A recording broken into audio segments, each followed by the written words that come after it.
नमस्कार. सुविचार भाग 5.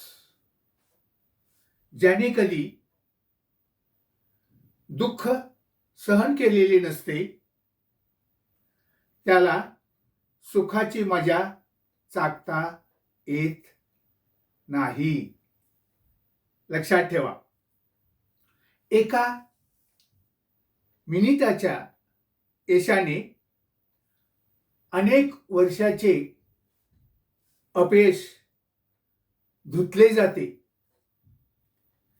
या जगात कायमचा कोणी दुःखी नसतो आणि कायमचा कोणी सुखी नसतो.